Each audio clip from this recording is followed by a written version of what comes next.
Shalom anak-anak semua, apa kabar pagi hari ini? Ibu berharap semua dalam keadaan sehat. Kita bersyukur kepada Tuhan karena Tuhan masih terus memberikan kita kesehatan, memberikan kita nafas kehidupan, sehingga kita bisa ada sebagaimana kita ada pada saat ini. Nah, hari ini kita akan mulai aktivitas kita. Ini kita akan devosi dulu. Kita akan mendengarkan firman Tuhan. Mari kita berdoa. Kita berdoa. Bapa, kami bersyukur kepadamu, bersyukur atas penyertaan Tuhan dalam kehidupan kami, bersyukur atas kasih setiamu Tuhan yang selalu ada dalam hidup kami. Kami bersyukur jika kami boleh bangun kembali menikmati hari serta kehidupan yang baru pagi ini, itu semua karena Tuhan yang memberikannya kepada kami. Dan saat ini ya Tuhan, hati kami siap untuk membaca dan merenungkan firman-Mu. Mampukan kami ya Tuhan untuk dapat memahami firman-Mu saat ini. Di dalam nama Tuhan Yesus kami berdoa. Amin.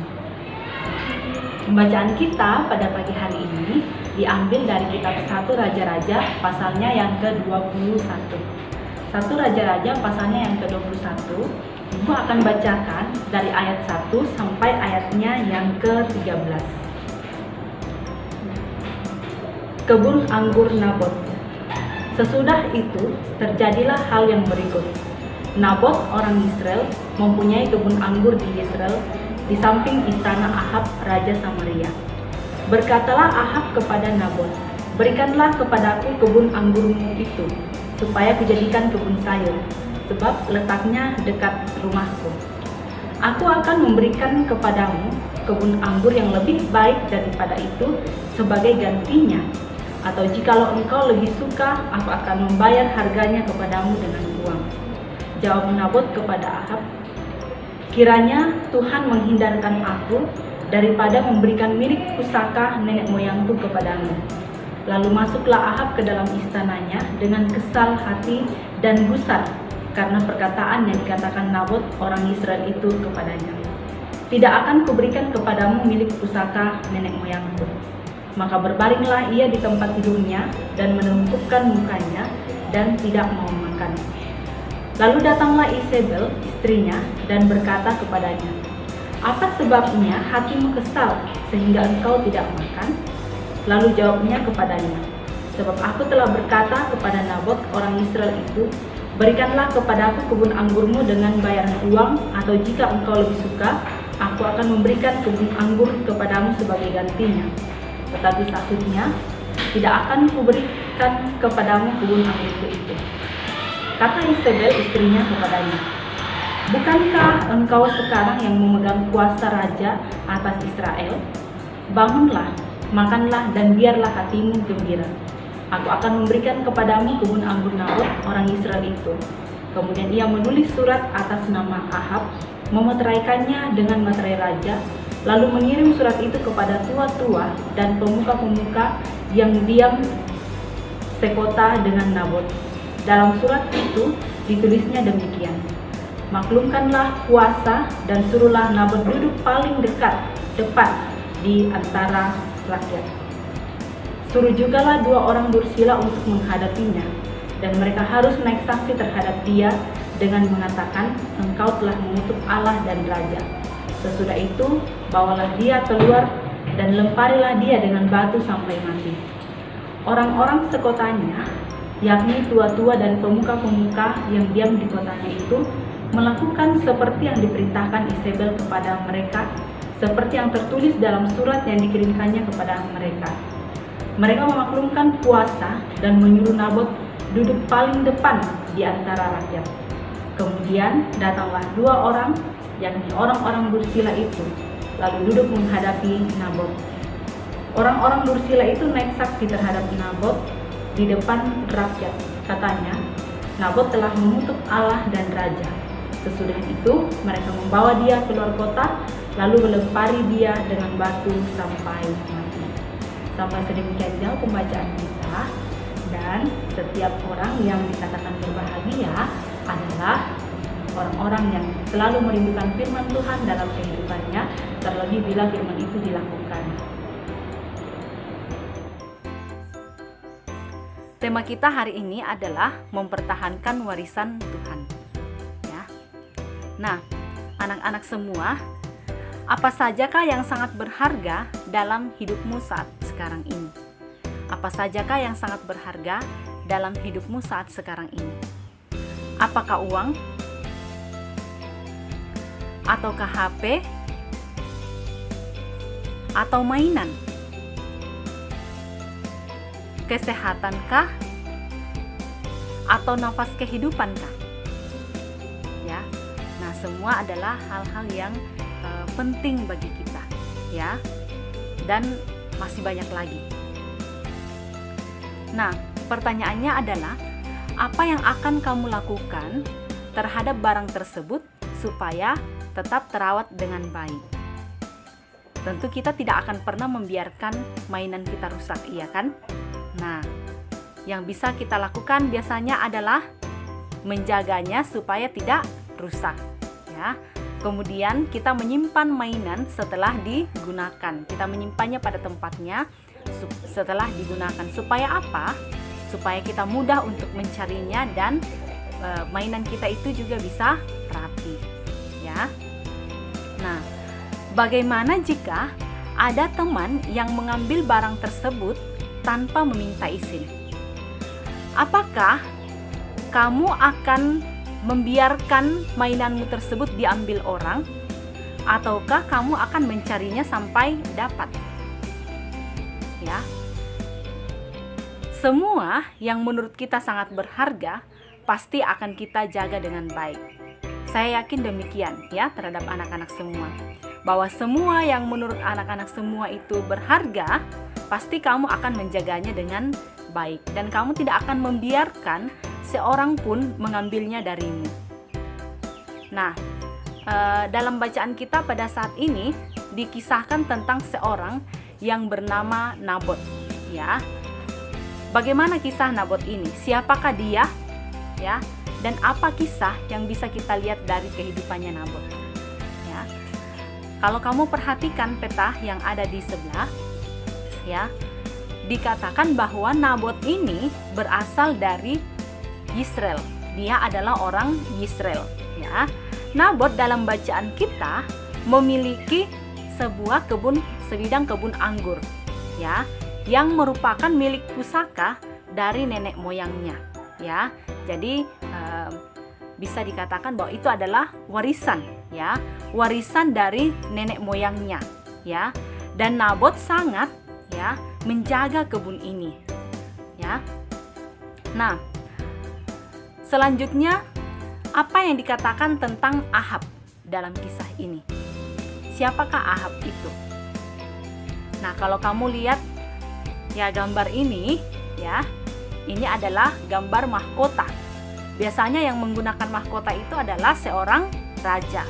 Dan benar, Ahab adalah seorang raja. Dia adalah raja Samaria, ya. Kerajaan Israel Utara, ya. Nah, istrinya bernama Isabel. Ya. Nah, dia sangat menginginkan kebun anggur Nabot, tetapi Nabot mempertahankan kebun anggur yang merupakan warisan dari nenek moyangnya, ya. Raja Ahab ini mau, ya, untuk mengambil kebun anggur Nabot, tapi Nabot tidak mau, ya, karena dia mempertahankan apa yang telah diberikan kepadanya sebagai warisan, ya, warisan dari nenek moyangnya, milik pusaka, ya.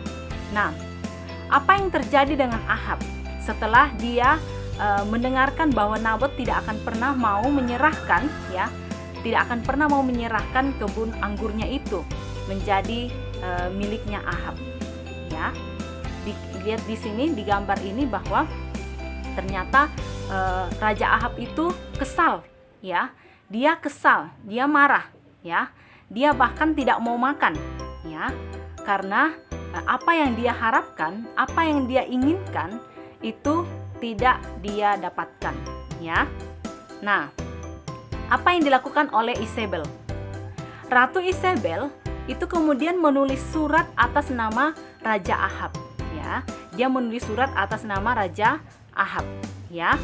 Nah, ia meminta 2 orang bersaksi yang tidak benar tentang Nabot, ya, dengan mengatakan Nabot telah mengutuk Allah dan raja, ya. Nah, akhirnya apa yang terjadi? Nabot kemudian dibawa keluar, ya, dibawa keluar kota, lalu dilempari dengan batu sampai mati, ya. Jadi ini adalah akal-akalan dari Ratu Isabel, ya, supaya dia bisa mendapatkan kebun anggur Nabot itu, ya. Jadi dia menulis surat, ya, kemudian meminta orang untuk berpuasa, ya, dan meminta supaya Nabot itu duduk paling depan. Kemudian dia meminta supaya nantinya ada 2 orang yang naik saksi terhadap Nabot, ya, dengan mengatakan bahwa Nabot telah mengutuk Allah dan raja, ya. Nah, akhirnya inilah yang didapatkan oleh Nabot, ya. Pada akhirnya Nabot itu dibawa keluar kota lalu dilempari sampai mati, ya. Nah, ayat yang ke-16 dikatakan Ahab pergi ke kebun anggur Nabot untuk mengambil kebun itu menjadi miliknya, ya. Setelah Nabot itu meninggal, ya, Raja Ahab kemudian pergi, ya, ke kebun anggur Nabot. Lalu dia mengambil kebun itu menjadi miliknya. Wah, anak-anak, ya, kalau menurutmu bagaimana sikap dari Raja Ahab ini? Bagaimana pendapatmu tentang perbuatan Ratu Isabel dan Raja Ahab? Mereka merampas kebun anggur Nabot dengan cara yang sangat kejam, ya. Nah, tetapi anak-anak semua, Allah kita adalah Allah yang Maha Tahu, ya. Ia sungguh tahu apa yang direncanakan dan dilakukan oleh Ratu Isabel dan juga Raja Ahab. Akhirnya Tuhan berfirman kepada Nabi Elia untuk pergi menyampaikan hukuman dari Tuhan atas apa yang telah mereka perbuat terhadap Nabot. Jadi Tuhan tidak tinggal diam, ya. Nah, dia menyuruh Nabi Elia untuk pergi kepada Raja Ahab, ya, dan Ratu Isabel, ya, menyampaikan bahwa Tuhan akan menghukum mereka atas perbuatan mereka. Nah, tetapi, ya, setelah mendengar firman Tuhan yang disampaikan oleh Nabi Elia, Raja Ahab kemudian mengenakan kain kabung dan berpuasa. Ia merendahkan diri di hadapan Tuhan dan Tuhan tidak mendatangkan malapetaka dalam zamannya. Ya, ini kita bisa lihat dalam bagian-bagian akhir dari perikop, ya, lanjutan dari perikop yang sudah kita baca pada hari ini, ya. Jadi ketika Raja Ahab sudah mendengarkan firman Tuhan, ya, mendengarkan berita penghukuman yang akan diberikan Tuhan kepadanya atas perbuatannya, maka Raja Ahab pun datang kepada Tuhan, ya. Dia mengenakan kain kabung, ya, tanda pertobatan, ya, dan berpuasa, ya. Dia merendahkan diri di hadapan Tuhan, ya. Dia menyadari dirinya bahwa dia sudah melakukan kesalahan, ya. Dan akhirnya Tuhan tidak mendatangkan malapetaka dalam zamannya, ya. Nah, luar biasa apa yang dilakukan oleh Nabot, ya, dalam mempertahankan apa yang menjadi miliknya, apa yang menjadi hal berharga yang dia miliki, ya. Ia mau mempertahankan warisan yang telah diberikan kepadanya, ya. Dia tidak membiarkan begitu saja seorang pun mengambil apa yang dia punya, ya. Nah, pertanyaan bagi kita semua adalah, apa itu warisan? Apakah itu warisan, ya? Sesuatu yang diwariskan, ya, seperti harta, nama baik, dan harta pusaka, ya. Warisan itu artinya sesuatu yang diwariskan, ya. Contohnya seperti harta, ya, harta pusaka, ya, dan juga adalah nama baik, ya. Nah, warisan itu adalah sesuatu yang diberikan kepada kita menjadi milik kita, ya. Sesuatu yang diberikan kepada kita menjadi milik kita, ya. Nah, bentuk penghargaan kita terhadap orang yang telah mewariskan sesuatu kepada kita adalah menjaga warisan tersebut. Ya, bentuk penghargaan kita terhadap orang yang telah mewariskan sesuatu kepada kita adalah menjaga warisan tersebut. Dan inilah yang dilakukan oleh Nabot, ya. Dia menjaga warisan, dia mempertahankan warisan yang telah diberikan kepadanya, ya. Nah, tema kita adalah mempertahankan warisan Tuhan.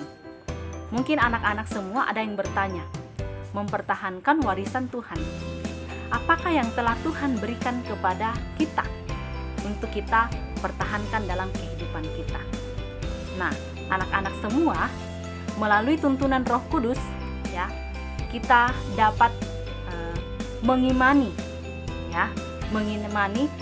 bahwa Yesus Kristus itu adalah satu-satunya Tuhan dan Juru Selamat. Kita dapat beriman kepada Tuhan Yesus, ya, dan kita bersyukur kepadanya atas keselamatan yang telah diberikan kepada kita. Ya. Nah, sebagai anak-anak Tuhan, kita harus tetap menjaga dan memelihara warisan ini dalam kehidupan kita. Kita harus menjaga dan memeliharanya dalam kehidupan kita. Nah, bagaimana bentuk penghargaan kita kepada Tuhan yang telah menyelamatkan kita? Yang pertama yang bisa kita lakukan adalah kita dalam kehidupan kita senantiasa menaruh hormat kepada Tuhan. Yang kedua, kita dalam kehidupan kita senantiasa membangun kehidupan dalam Tuhan, membangun persekutuan di dalam Tuhan. Ya, kita hidup dalam persekutuan dengan Tuhan. Ya. Yang ketiga adalah tidak menyangkal Tuhan. Ya, tidak menyangkal Tuhan dalam kehidupan kita. Dalam artian, dimanapun kita berada, kita harus mengakui Tuhan di sana. Dalam apapun yang kita temui, kita harus tetap mengakui Tuhan. Kita tidak boleh menyangkal Tuhan. Ya. Dan yang selanjutnya adalah sebagai anak-anak Tuhan, kita harus melakukan perintah Tuhan dalam sepanjang kehidupan kita. Ya, kita harus melakukan perintah Tuhan dalam sepanjang kehidupan kita. Ini adalah bentuk penghormatan kita, bentuk penghargaan kita kepada Tuhan yang telah menyelamatkan kita. Dan kita bersyukur bahwa melalui Yesus Kristus, kita semua disebut sebagai ahli waris kerajaan surga. Ya, kita semua adalah anak-anak kerajaan. Dan sebagai anak-anak kerajaan, kita harus selalu hormat kepada Tuhan. Kita harus selalu hidup dalam persekutuan dengan Tuhan. Kita harus selalu mengakui Dia dalam sepanjang kehidupan kita dan melakukan semua perintahnya. Jika kita melakukan ini menjadi tanda bahwa kita mengasihi Tuhan, Sang Raja kita, dalam kehidupan kita. Nah, godaan atau tantangan apapun yang datang dalam hidup kita, kita harus tetap setia mempertahankan harta berharga yang telah diberikan Allah kepada kita. Ya. Jangan karena hobi kita atau sesuatu yang lebih menarik dari dunia ini sehingga kita tidak bisa mempertahankan iman kita kepada Kristus. Ya, sekali lagi kita bersyukur karena Tuhan sudah memperkenalkan dirinya kepada kita.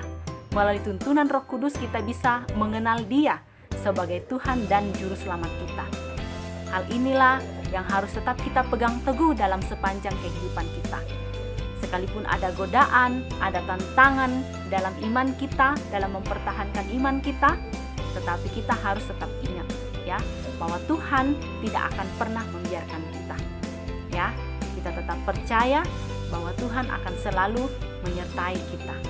Ya, jangan semua kesenangan kita, ya, semua hobi kita membuat kita jauh dari Tuhan. Ya, lebih kita utamakan daripada kita datang kepada Tuhan atau hidup di dalam Tuhan, ya. Nah, contoh teladan ya dalam kesetiaan ya kepada perintah Tuhan telah dinyatakan oleh Tuhan Yesus sendiri. Ya, Tuhan Yesus tetap taat sampai akhir. Ia bahkan mati demi menyelamatkan kita. Ya, dia sangat setia dan taat dalam melakukan perintah Bapanya. Ya, dan ini juga menjadi teladan bagi kita. Inilah yang harus kita lakukan dalam sepanjang kehidupan kita, ya, bahwa sebagai anak-anak Tuhan kita harus tetap mempertahankan keselamatan yang telah diberikan oleh Allah kepada kita, ya. Wahyu 2 ayat 10b mengatakan, "Hendaklah engkau setia sampai mati, dan aku akan mengaruniakan kepadamu mahkota kehidupan." Sekali lagi, ayat penutup renungan kita pada pagi hari ini dari Wahyu 2 ayat 10b mengatakan, "Hendaklah engkau setia sampai mati, dan aku akan mengaruniakan kepadamu mahkota kehidupan." Demikianlah perenungan firman Tuhan pada hari ini. Mari kita berdoa.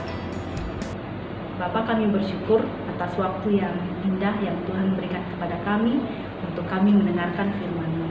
Berkati firman-Mu Tuhan yang telah kami dengarkan pada saat ini, kiranya sungguh-sungguh dapat tertanam baik dalam hati kami, dan kami dapat memelang teguh dalam sepanjang kehidupan kami. Bapa di sorga, kegiatan kami di sepanjang hari ini, kami serahkan ke dalam tangan Tuhan. Tuhan yang akan memberkati kami semua. Di dalam nama Tuhan Yesus kami berdoa. Amin. Demikianlah devosi kita pada pagi hari ini. Selamat beraktivitas. Tuhan Yesus memberkati kita semua. Bye.